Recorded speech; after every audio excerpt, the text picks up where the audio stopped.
In just a few weeks, more than 150,000 Russian troops have surged toward Posers, turning a mid-sized city into the most violent hotspot in Donetsk, where Ukraine says Moscow lost 13,000 soldiers in a single September counterattack. The scale of destruction is staggering, with Russian armor taking heavy losses and daily casualties rising into the thousands, as both sides push the limits of modern warfare. This is no ordinary urban clash. It is Moscow's largest effort to break Ukraine's eastern defensive wall. If Pokrovsk falls, the key supply routes linking Donetsk and Dnipro could be exposed, opening the door for deeper strikes against millions living behind the front. Reports show Russian units pressing from three directions, leaving Ukraine with a narrow corridor to keep the city alive, while commanders focus on saving troops rather than fighting over ruins. The true battle, however, goes beyond control of a single city. It centers on who can dominate drones, artillery, and logistics, the three elements now shaping every major breakthrough on the battlefield. Ukraine is striking Russian oil terminals and radar sites with new Flamingo missiles, while FPV drones continue to force Sereners and break formations before they reach the front. Yet one question still hangs over the map. Why has Russia poured massive numbers of troops into Pokrovsk, but failed to close the encirclement even as mud, fatigue, and stretch reserves slow every advance? And what tactics is Ukraine using to stall the most aggressive Russian push of the year? The next chapters of this fight may reveal answers that the headlines have missed. This area is a critical hub for Moscow's logistics, concentrated with valuable ammunition depots and strategic radar sites. Moscow has sent about 150,000 soldiers to this spot out of the 700,000 active across Ukraine, and the buildup shows a serious plan to overpower the area. The troops include armored teams with tanks like the upgraded T-90M models and long-range guns that fire from safe spots behind the lines. 4 Marine brigades join the mix with scout drones, spotting targets, and FPV attack units diving at Ukrainian positions to disrupt defenses. This massive setup aims to surround the town from north, south, and east directions, and the goal focuses on grabbing tall structures and factory zones to dominate with heavy gunfire from above. Soldiers push forward in small squads through residential blocks, and they use the railway and river as natural barriers to split Ukrainian lines. This vast distance should have placed the Mi-8 and the critical assets it was defending securely in a zone where only strategic bombers or expensive cruise missiles could typically pose. The crew likely anticipated intercepting slow short-range FPV drones around the patrolling area. They say recent updates from mid-November reveal Russian squads slipping deep into northwest streets. Yet they face stiff push back in every block. Ukrainian airborne groups hold key multi-level spots, and they stop enemy teams from settling in to launch wider assaults.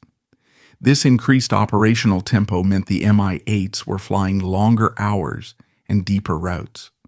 Ironically, thick fog in recent days traps advancing columns, and it leads to ambushes where Ukrainian spotters guide strikes on stuck vehicles.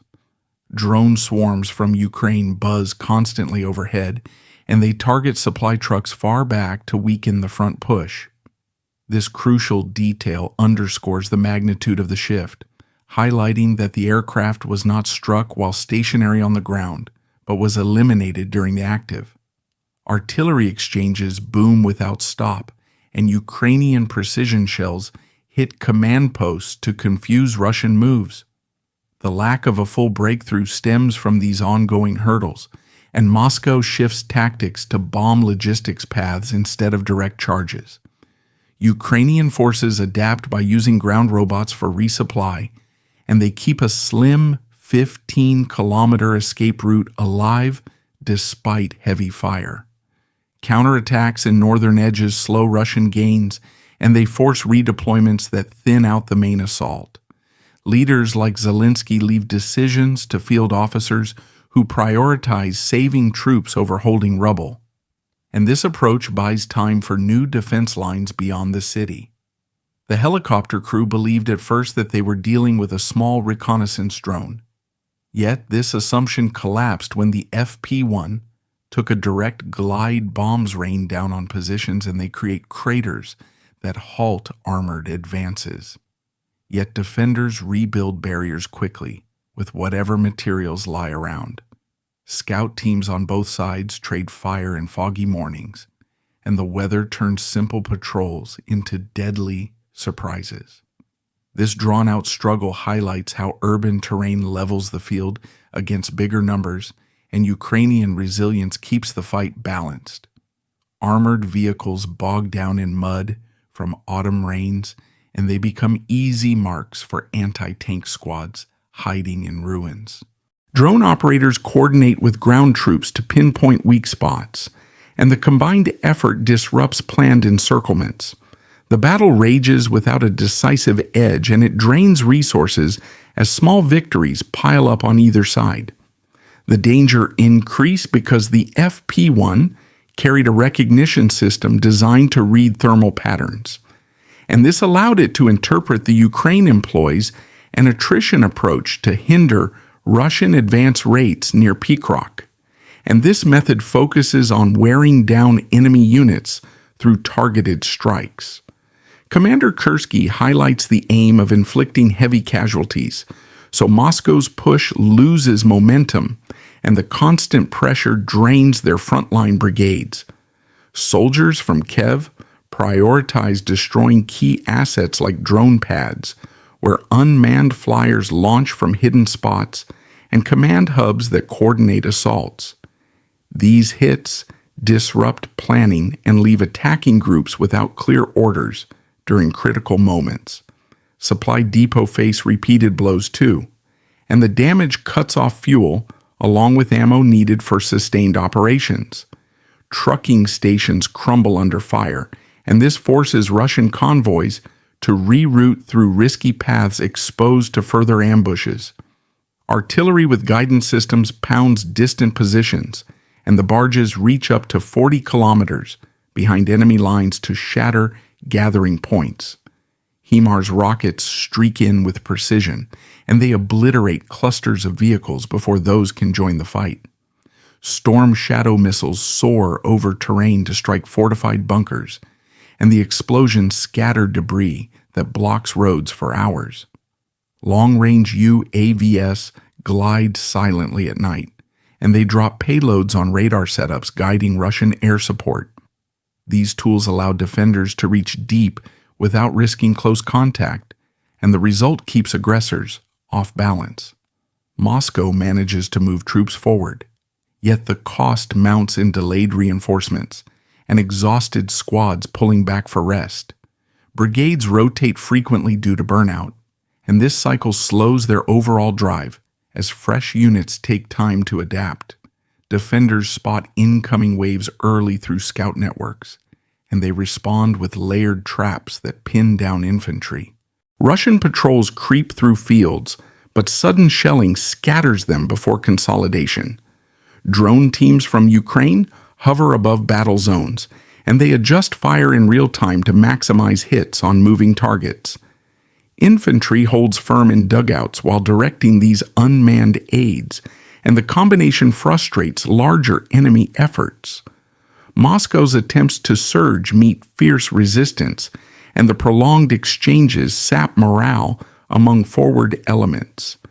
Units that once charged boldly now hesitate, and this hesitation buys time for Ukrainian rotations. Each attempt by the Mi-8 to break the path created only a brief pause before the FP-1 corrected its course and closed the distance again. Guided munitions zero in on tent camps, and they force dispersal that complicates command chains. UAV operators launch from mobile vans, but defenders track those and send interceptors to neutralize threats mid-air. Artillery crews reposition after each volley to avoid counterfire, and this mobility keeps the pressure steady. Russian leaders order more waves despite fatigue, and the repeated pushes lead to fragmented attacks lacking coordination. Defenders exploit these gaps with flanking maneuvers, and they reclaim small pockets lost earlier in the day. Ukrainian teams coordinate across sectors to maintain the barrage, and the unified effort ensures no respite for the other side. The strategy demands patience, but delivers results in stalled offensives and mounting frustrations for Moscow's planners. If Russian troops seize Pokrovsk, the strategic setup in eastern Ukraine would change a lot, and Moscow could gain a strong edge over wider areas. The town sits right on the main path leading to Dnipropetrovsk province, with its busy rail lines carrying supplies and power plants, fueling operations far behind the lines. Capturing this hub would let invading forces set up forward bases quickly, and they could push armored columns through open fields toward bigger targets without facing the same urban traps. Defenders pulled back in disorder, and the retreat exposed flanks that had previously stayed safe under city cover. Russian commanders redirected artillery batteries to pound distant positions, and the added range struck convoys, rushing aid to isolated Ukrainian units. Ukrainian lines cracked under the strain, and scattered squads struggled to regroup under constant harassment from overhead scouts. Moscow rolled out extra drone crews for FPV missions, and these flyers swarmed enemy rear zones up to 120 kilometers away to locate and strike weak points. Fresh Russian teams launched from secured positions inside the captured town and targeted fuel depots that kept Ukrainian trucks moving, along with radar posts guiding air defenses. Ukrainian spotters lost their high ground advantage, and their unmanned units faced jamming from closer enemy electronic warfare teams. Russian assault groups fanned out to harass supply routes, and the disruption slowed reinforcements headed to threatened sectors. Power grids in nearby districts came under direct threat, and blackouts forced factories to halt production of key equipment like shells and vehicle components. The takeover unlocked paths toward Kramatorsk and Slovian, and the advance redrew the Donetsk frontline map in Moscow's favor. Russian infantry advanced through valleys, linking these cities, and they used captured roads to speed up tank deployments for coordinated attacks. Defenders in these areas faced flanking assaults from multiple directions, and the pressure triggered hurried evacuations from several key positions. Artillery duels intensified as invading guns moved closer, and the expanded barges covered wider areas to suppress counterfire. Ukrainian forces launched guerrilla raids on the new occupiers, but holding ground became much harder without the Pokrovsk buffer. The shift boosted Russian morale for bolder operations, and their commanders ordered probes into adjacent regions to test Ukraine's weakened resistance.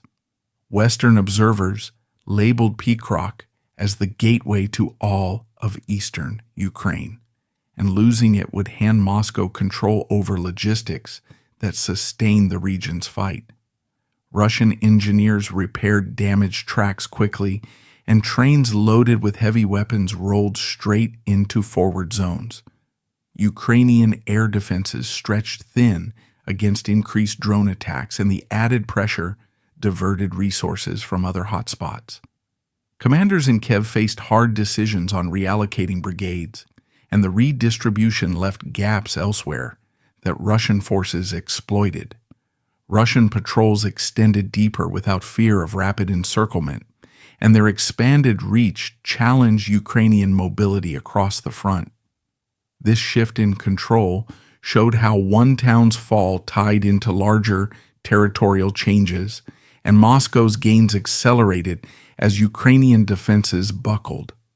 The situation created a harsh outlook for holding the East, and strategic planners had to move quickly to blunt Russia's advantage. Russia has switched tactics to target Ukrainian supply lines in Marard since failing to grab the city center, and this move aims to weaken defenders without full-on clashes. Moscow's commanders redirect fire toward key transport hubs, and the strikes hit rail tracks that once moved ammo freely through the area. Point transfer spots explode under bomb runs, and the blasts scatter crates meant for frontline squads.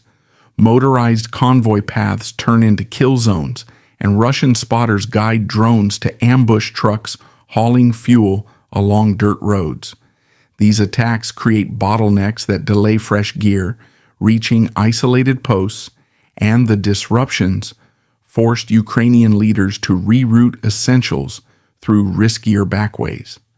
The second drone struck a fuel truck that held close to 20,000 liters of diesel, and the hit created a column of black smoke that climbed into the fighting swings back and forth daily without a game-changing push.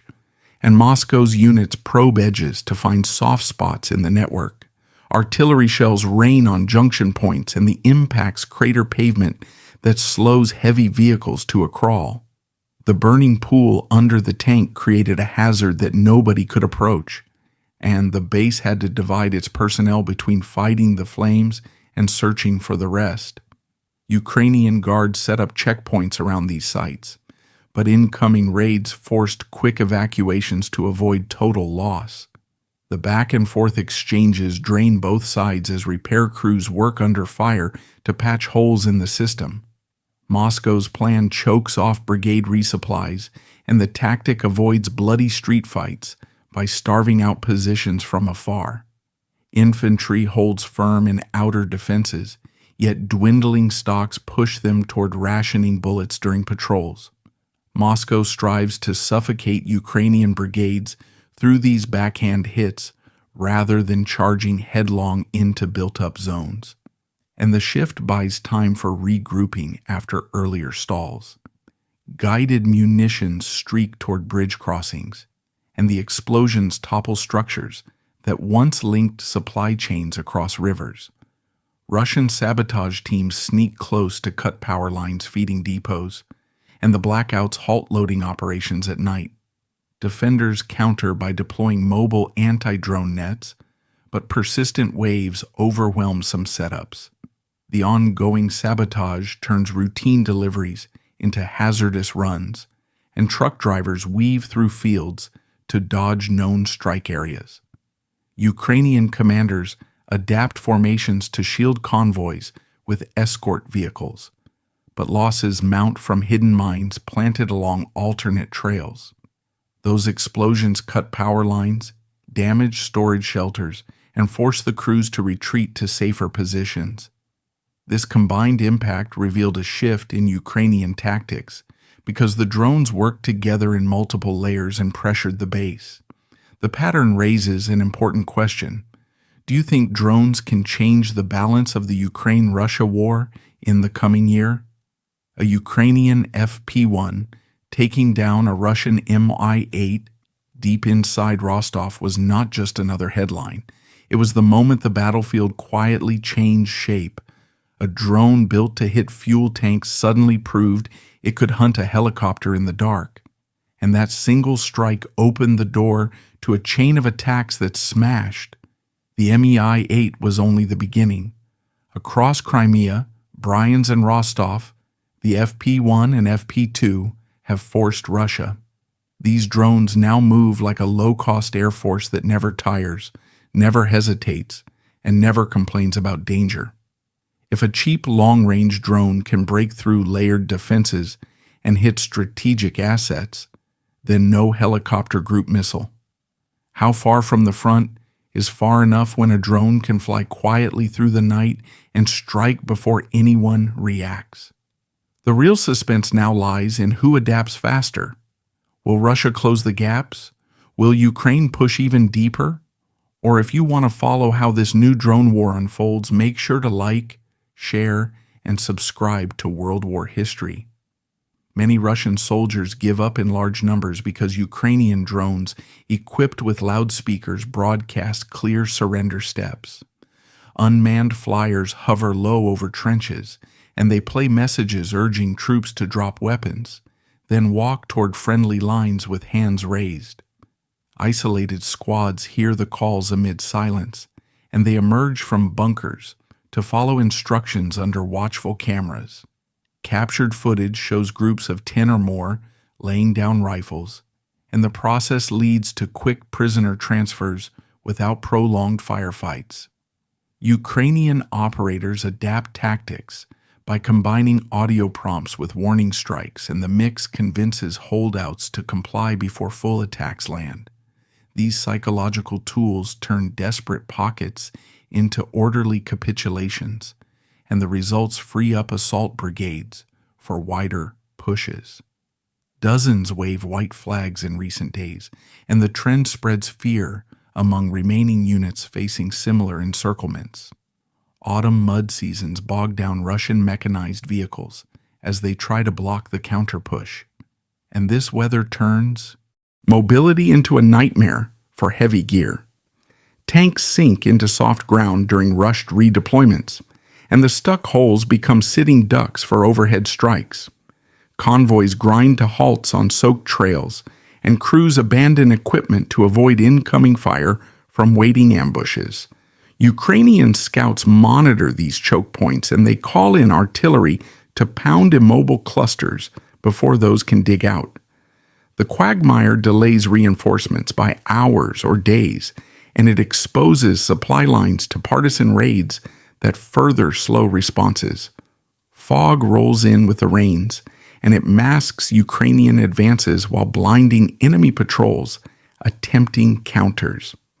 Brigades meant for rapid intervention lose momentum in the sludge, and the setbacks allow defenders to consolidate gains without facing overwhelming numbers. At the same time, Ukraine deploys Mega Sea drones to hit the 2 apps oil terminal, and airborne UAVs target the Levkaya station in Rostov region. Surface vessels skim across Black Sea waves, and they travel hundreds of kilometers to reach the port under cover of darkness. Explosions rock tanker piers at night, and the blasts ignite fuel spills that disrupt loading operations for days. Russian guards spot incoming threats late, and they fail to intercept all units speeding toward docks. Inland strikes pound railway switches, and the hits crumple tracks used for military shipments heading to fronts. UAV operators launch from hidden bases, and they navigate through defenses to drop payloads on critical junctions. Fires rage at the sites, and the damage halts. Trains carrying ammo or parts essential for sustained campaigns. The overall aim stretches Russian defenses wide, and it breaks fuel plus rail supply chains that feed frontline efforts. Disruptions force Moscow to ration resources across sectors, and the shortages weaken coordinated assaults on key towns. Ukrainian planners coordinate these dual fronts, and the synergy pulls enemy focus away from core battles. The campaign buys time for regrouping and highlights how combined arms can offset numerical edges through smart targeting. The final fight for Pokrovsk now looks less like a single battle and more like a stress test for both armies, and the outcome could quietly shape the next phase of this war.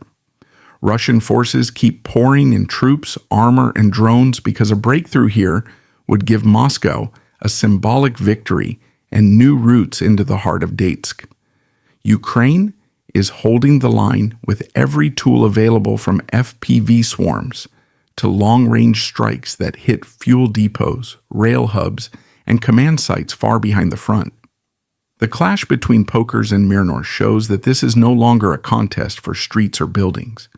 It is a war of logistics, drone dominance, and reaction time where seconds and supply lines matter more than raw troop numbers. Both sides are taking heavy losses, and neither seems willing to slow down. Signals on the ground suggest that the fighting could escalate even further, as Russia sends new brigades toward the city, and Ukraine prepares more deep strike campaigns that could reach 300 kilometers if Western support arrives on schedule.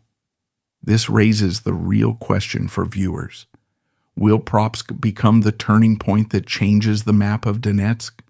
Or will it end up as just another costly chapter in a long war of attrition? Share your thoughts below, because these debates often reveal how people around the world read the future of this conflict. Like, share, and subscribe to World War History so you never miss the next battlefield update.